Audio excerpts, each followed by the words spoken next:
Greetings, my friends, and welcome back. Today, I'm going to show you how to make a 3D building. Not like my Empire State Building, which involved making pieces that interlocked. No, today's style is going to be creating layers of Perler pieces and then stacking them on top of each other.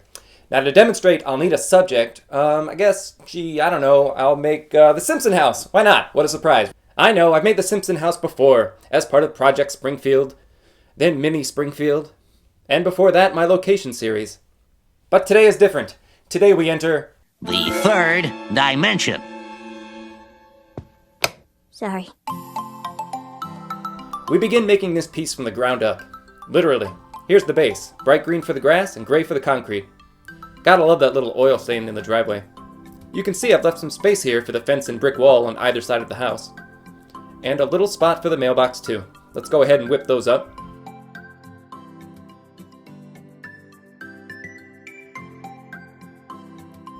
Now this is the first layer of the actual house, for which I'll be using the colors sand, bubblegum for the front and back doors, orange for the garage door, and dark green for the bushes, tan for the chimney on the side.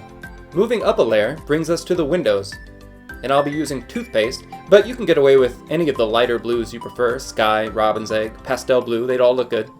Okay, we're all done with those pink doors. Another layer has us past the door and starting to use brown to establish the roof on the garage as well as the top of the front of the windows. The next layer is all plain walls and tightens up the garage roof a bit before the next layer finishes it off with one row for the point. We also add the windows for all the upstairs bedrooms. And maybe now you can envision in your mind's eye how these are all going to look when stacked together. Our final board will be focused on just bringing the roof to a point. That will finish our beadwork. Don't forget a couple extra tan here for the chimney as it extends slightly higher than the roof. The trickiest part of making 3D pieces like this is the ironing. And it's not even really that tricky, it's just the trickiest. Because you don't really want to overmelt the beads or they'll get too flat. You also want every layer to be the same consistent height. So iron the top side just long enough that the holes almost close up but not quite. And I would say do the bottom side just enough that the beads fuse a tiny bit but not much. Remember, it's mostly the sides of the piece that are going to be seen, unlike the kind of projects we usually make. Then let them cool under some big heavy books. When it's time to assemble, it's as easy as quickly spreading a thin layer of hot glue and stacking the pieces. Make sure to line up those edges.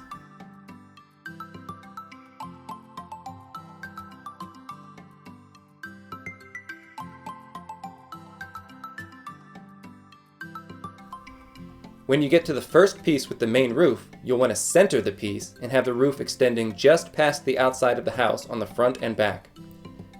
It throws the chimney off a tiny bit, but the Simpsons having a broken chimney is hardly a new thing. And this house is falling apart.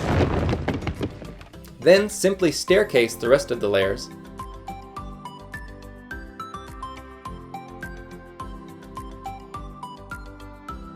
Finally, glue the finished house to the base, topping off with the little chimney beads.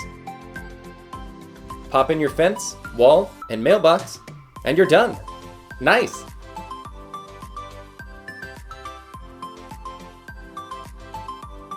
Wow, it would be really cool to get some more Springfield locations going and have a legit 3D model of the town, like in Beetlejuice. But can you imagine how much work that would be? 3D designing every single...